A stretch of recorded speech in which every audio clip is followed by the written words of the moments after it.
दुनिया में शराबबंदी के जरिए किसी समाज, राज्य, देश का लोगों का भला हुआ है, ऐसा कोई पॉलिसी लेवल पे कोई प्रमाण, कोई एविडेंस नहीं है।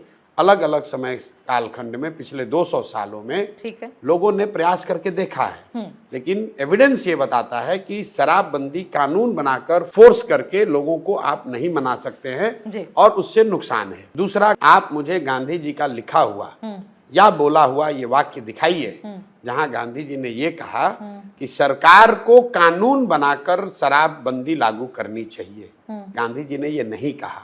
गांधी जी ने ये कहा कि सरकारों को ये प्रयास करना चाहिए कि समाज में शराब का प्रचलन न बढ़े। गांधी जी ने शराबबंदी को, शराब को रोकने को एक सामाजिक प्रयास के तौर पर बताया। गांधी जी ने साथ में ये भी कहा शाकाहारी बनो। इसका मतलब है कि गांधी जी के आधार पर आप देश में कानून बना देंगे कि जो नॉन वेजिटेरियन है उसको जेल में डाल दिया जाएगा। तीसरी बात, मान लीजिए कि शराबबंदी के कुछ फायदे हैं, मान लीजिए, तो फायदे तो तब होंगे ना जब शराबबंदी लागू होगी। बिहार में शराबबंदी लागू है कहाँ? शराबबंदी के नाम पर शराब की दुकानें बंद हैं, होम डिलीवरी चालू है। आप पटना में आई हैं, आप जिस ब्रांड को अगर आप चाहती हैं आप पटना में फोन करके घर पे बुला लीजिए, मंगा लीजिए। हो क्या रहा है? दुकानें बंद हो गई और घर घर शराब माफिया ने होम डिलीवरी चालू कर दी और 20,000 करोड़ का राज्य का नुकसान होने लगा। बिहार जैसे गरीब राज्य को 20,000 करोड़ का रेवेन्यू का हर साल नुकसान हो रहा है और ये पैसा जा कहाँ रहा है?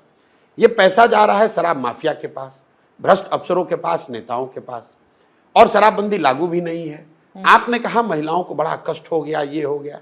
शराबबंदी जब से बिहार में लागू हुई है 8,50,000 से ज्यादा इसमें केस रजिस्टर हुए हैं। 6,36,000 से ज्यादा केसेस में कॉग्निजेंस लिया गया है और 1,23,000 से ज्यादा लोग आज भी जेल में बंद हैं। जरा आप अपने रिसर्च टीम को बोलिए, आंकड़े निकलवाइए कि जो 1,23,000 आज भी अंडर ट्रायल हैं या ट्रायल भी नहीं शुरू हुआ, ये किस जाति, किस समुदाय, किस वर्ग के लोग हैं? ज्यादातर लोग गरीब हैं, पिछड़े हैं, दलित हैं, जिनको कोई बेल कराने वाला नहीं है, जिनका कोर्ट लड़ने वाला नहीं है।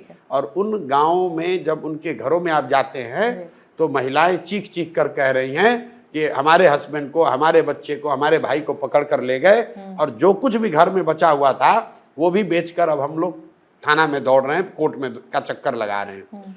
जन सुराज क्या कह रहा है कि भाई जब शराबबंदी लागू करा ही नहीं पा रहे हो तो इस ढकोसला कानून को हटाएंगे, रेगुलेटेड शराब बिके और शराब के बिकने से जो रेवेन्यू आए वो नेताओं की सुरक्षा और तामझाम